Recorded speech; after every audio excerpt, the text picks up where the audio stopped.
When a town elects a dog as mayor who actually runs the town. There are a few different ways that towns are governed in the US. Since the 1970s, most cities have adopted a city council system, where an elected council runs the city, and many of them have no mayor at all, instead a city manager. Then there are weak mayor and strong mayor systems. In the former, a mayor is a ceremonial role, and it's part-time and making appearances at events and such, but not actually managing the city. These are the kinds of jobs dogs can do. Maybe not dog, but I know of a small town that has a mayor, but it's symbolic mostly. I guess someone to represent for the county who actually manages the town. Seeing the comments, I suppose this means this small town is unincorporated. The town I live in has had a dog for a mayor. He's half gray wolf, half Saint Bernard. He works security at the municipal liquor store. He's been known to knock back a few beers on the job, but he doesn't overdo it. He's pretty harmless, so long as you don't mess with his pet human. The bartender spends a lot of time on the campaign trail attending BBQs. He was involved in a sex scandal a few years ago. He had some bitch bent over in the Dairy Queen parking lot after he was done with work. She got pregnant. We were told that he did pay puppy support in full and on time. He attends the city council meetings with his pet human. She speaks for him. When the mayor's signature is required, he gets ink put on his right front paw.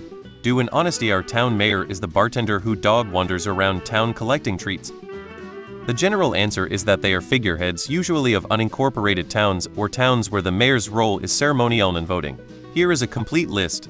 HTTPS.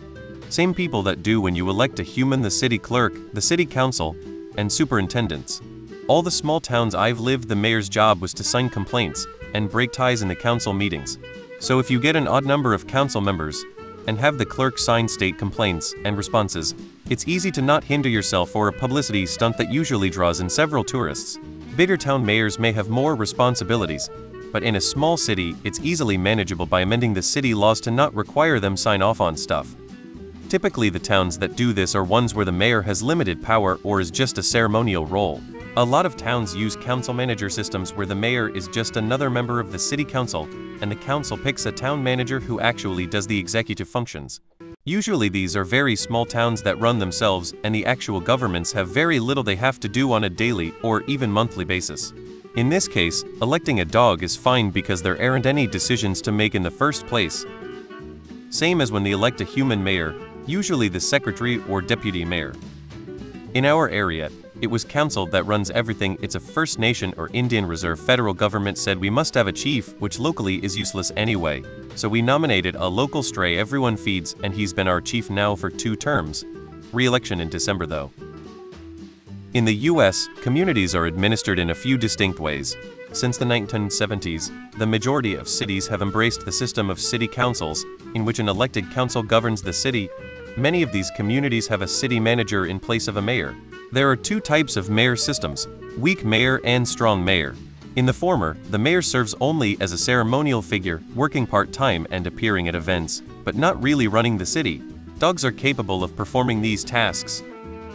Idlewild, CA has a dog mayor. She even has 2 dog security goons. They all have jackets. He holds dog mayor session in the town square on weekends. It's the cutest thing ever. There's a dog spotty. A lot of mayors have very little power anyway, so the same people who run other towns. Usually councils. The fleas. No different than when a town elects a human being as mayor. The special interests, lobbyists, corporations, and rich people that gave money to the campaign run the town. lol https://imgur.com/1yidtzbo. Well, Jimmy Kimmel is the honorary mayor of Dildo, Newfoundland. Guess it's the same idea. Figurehead. Shadow government as always. How far into your animal rights advocacy do you have to be to elect an animal to be the leader of your country, state, city, or town? Seriously, you have to draw the line somewhere when it comes to animal rights. What's next? Giving animals rights to fly commercial planes, work in nuclear power plants,